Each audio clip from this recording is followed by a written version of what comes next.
संख्या पद्धति का नेक्स्ट टॉपिक है पार्ट 3। इसमें सबसे पहले आपको हम थोड़ा सा ये बता दें ब्रीफ में।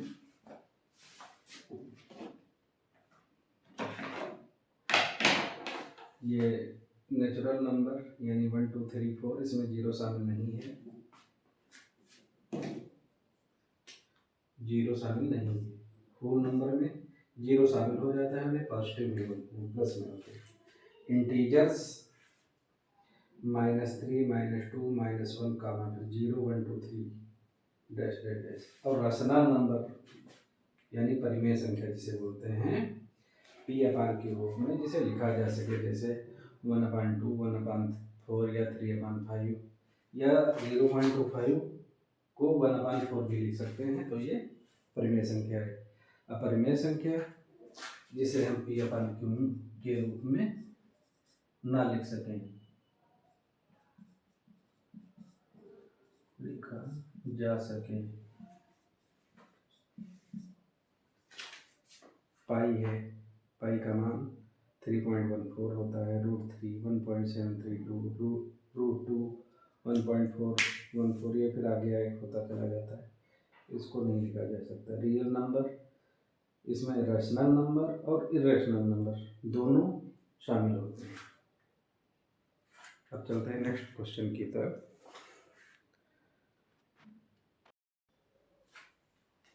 एक चीज़ और छूट गई है, सम संख्याएं जब आपको पता होगा 2 4 6 8 10 इत्यादि, और विषम संख्याएं 1 3 5 7 9।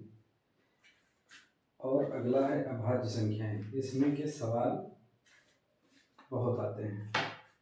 अभाज्य संख्या 2 से स्टार्ट होगी और हमने ये 100 तक लिख दिया है। 2 1 से लगा के 100 तक अभाज्य संख्याएं ज्ञात कीजिए।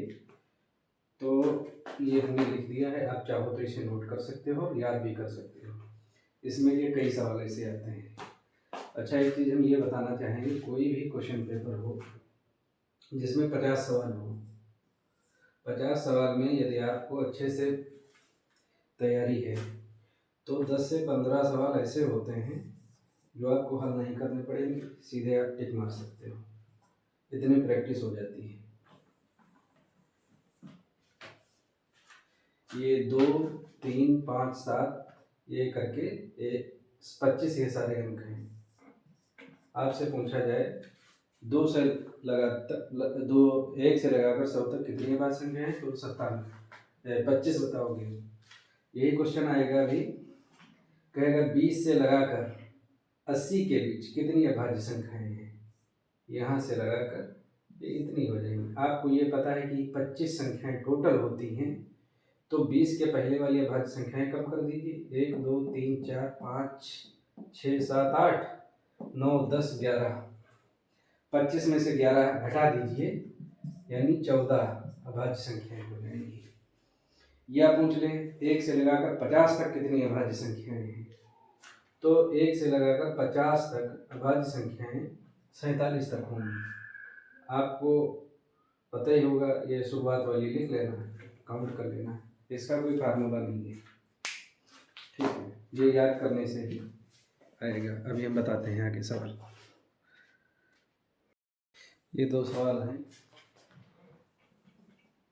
ये 2021 में आया हुआ है। इसे 0 पॉइंट, इसको हल करने का ये तरीका है, ये 3 7 और ये 0 पॉइंट के नीचे 9 लिखेंगे और ये 2 0 लगाएंगे यहाँ तक, और ये 7 जो है 7 के नीचे बार है और जिसके नीचे बार नहीं वो घटा देंगे, -3 कर देंगे, यानी आ जाएगा यहाँ पर 34/900। 2 से कट जाएगा, 17/450 आंसर हो जाएगा। दूसरा सवाल है, 2 क्रमागत विषम संख्याओं के वर्गों का योगफल 74 हो तो संख्याओं का योगफल ज्ञात कीजिए।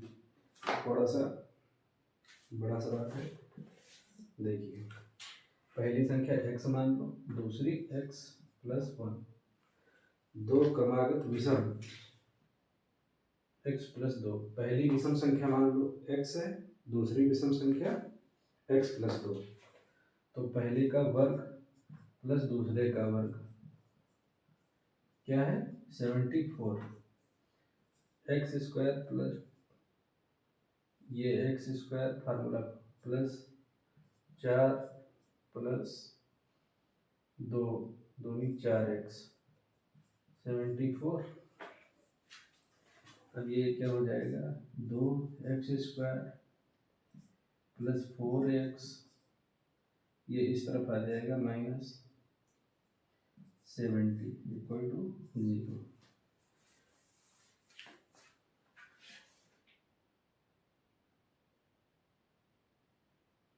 अब जो है इसके फैक्टर कर लिए जाए, इसके फैक्टर कर लिए जाए यानी इस हल करने का ये तरीका है, इसके फैक्टर कर लिए जाए तो 2x स्क्वायर 70 गुना 140 के ऐसे फैक्टर करो कि माइनस डिफरेंस 4x आ जाए तो 14x माइनस 10x यानी plus 14x minus 10x minus equal to 0। 2x common ले लेंगे x प्लस 14 बचेगा x प्लस 7 बचेगा तो यहाँ पर -10 कॉमन ले लिया तो x प्लस 7 बचा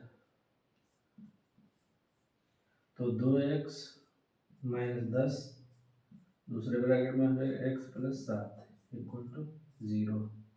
2x माइनस 10 इक्वल टू 0 तो x इक्वल टू 10 अपान 2 पंचे 10 x इक्वल टू 5 हो जाएगा। और दूसरा जो है मान x -7 रहेगा, एक काल्पनिक मान है तो एक मान हो जाएगा 5 और दूसरा 7। तो कह रहा है संख्याओं के वर्गों का योगफल तो 25 और दूसरी 7 देखिए ये सवाल इसे चेक भी कर सकती है, हो जाएगा 74 और दो संख्याओं का योगफल ये बराबर हो जाएगा। यही आंसर है।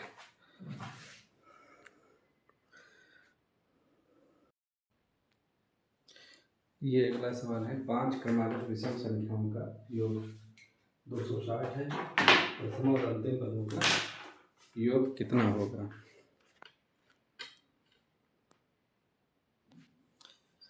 ये इस तरह से लगेगा, पहली संख्या x, दूसरी x प्लस 1, तीसरी x प्लस 2, चौथी x प्लस 3 और पांचवी x plus 4 equal to 260। 1 2 3 4 5 x plus 1 2 3 4 ये जुड़ जाएंगे 1 2 3 3 6 4 10 इक्वल टू 260 तो 5x equal to 260 minus 10 5x equal to 250 तो x इक्वल टू 50 अपन 5 तो x इक्वल टू 50 हो जाएगा। ये पहली संख्या है और पांचवी संख्या ये है। कह रहा है प्रथम और अंतिम पदों का योगफल तो ये 2x प्लस 4 हो जाएगा तो ये 50 2 इंटू 50 प्लस 4 यानी 100 प्लस 4 104 आंसर हो जाएगा। 1 से 50 के बीच कितने अभाज्य संख्याएं हैं, इस तरह के कई सवाल आए। या दूसरा सवाल पूछ सकता है 50 से नीचे कितनी अभाज्य संख्याएं हैं, इसमें जो है ये काउंटिंग करना पड़ेगा तब आंसर हो जाएगा। ये पार्ट 3 को हमने इतने ही सवालों में डिवाइड किया है और आगे जो है पार्ट 4 के कुछ सवाल देखेंगे हम। ये अगले चैप्टर के ये पहला जो है RRB NTPC 2016 में आया हुआ है।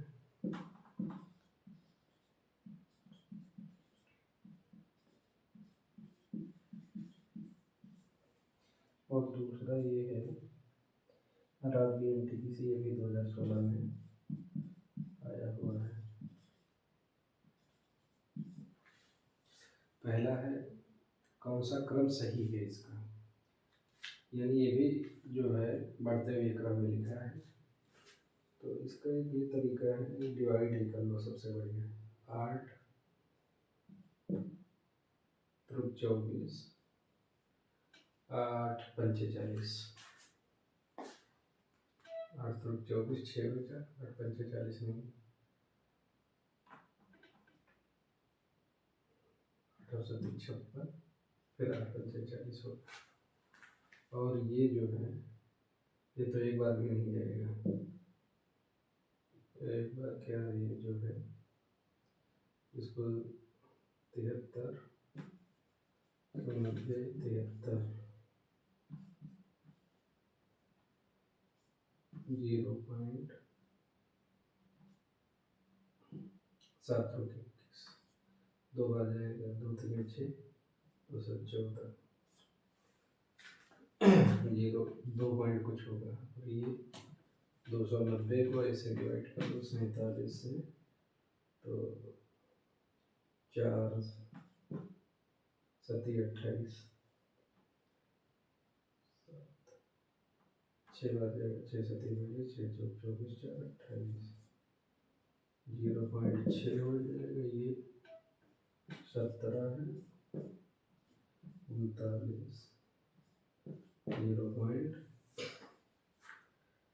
6 18, 5 बार जाएगा, 9 45, 5 3 15, नहीं 4 बार जाएगा, 4 9 36, 4 3 12, 3 15, 0.4। तो जो है ये देखिए सबसे छोटी संख्या ये 1973 वाली है, ये होगी। दूसरे नंबर पर ये आएगी 375, तीसरे पर आएगी 17/39, यानी ये। और चौथे पर ये सबसे बड़ी संख्या ये है, यानी आंसर हमारा बी हो जाएगा। निम्न भिन्नों का शुद्ध आरोही क्रम, इसका ये तरीका है लगाने का। 3 6 4 का ले लो लासा, 3 6 4 का लासा हो जाएगा 12, यानी ऊपर नीचे 12 से मल्टीप्लाई करना, सॉरी 12 से मल्टीप्लाई नहीं, 4 से यहाँ मल्टीप्लाई करो, 4 3 12, ऊपर 4 से मल्टीप्लाई करो, यहाँ 2 से करो, यहाँ 2 से, यहाँ 3 से करो, यहाँ 3 से, ये 9 हो जाएगा, ये 10 हो जाएगा, और ये 8 हो जाएगा। यानी आरोही क्रम ये हो जाएगी। सबसे पहले ये वाली संख्या आएगी 2/3, दूसरे पे आएगी 3/4, और फिर ये आएगी सबसे बड़ी संख्या ये रहेगी, आंसर सी हो जाएगा। इस तरह से ये सवाल लगाने से बहुत आसानी से लग जाएंगे। ये अगला सवाल है RRB जेई में आया हुआ है 2019 में। शुद्ध अवरोही क्रम में चयन करें। जो ऑप्शन शुद्ध अवरोही क्रम में है वो बताना है। ये है 210 लिखा हुआ है, 0.210, ये 0.201, ये है 0.102, ये 0.021, यानी सबसे छोटी संख्या ये होगी, उससे बड़ी ये होगी, उससे बड़ी ये होगी। ये तो पहला ही ऑप्शन सही हो जाएगा। और ये 201 के बाद यहाँ तक तो सही है, ये वाला गलत हो जाएगा, इससे बड़ी ये संख्या है। दूसरे ऑप्शन में ये तो सबसे छोटी संख्या है, तीसरे ऑप्शन में ये बड़ी है, उसके बाद ये वाली भी सबसे छोटी संख्या। ये तीनों ऑप्शन गलत होंगे। और एक चीज़ ये महत्वपूर्ण है कि कोई भी सवाल आप देखो तो उसके अन्य भी ऑप्शन देख लो, जो आपको सही लग रहा है उसके बाद कोई दूसरा ऑप्शन तो नहीं है। क्योंकि ऑब्जेक्टिव पेपर में ऐसा कई बार होता है, जो जल्दी जल्दी के चक्कर में एक सवाल सही ऑप्शन ये देखा तो यही लग गया सही है, लेकिन होता दूसरा सही है। इसलिए थोड़ी सी निगाह दूसरे ऑप्शन पर भी डाल देना चाहिए।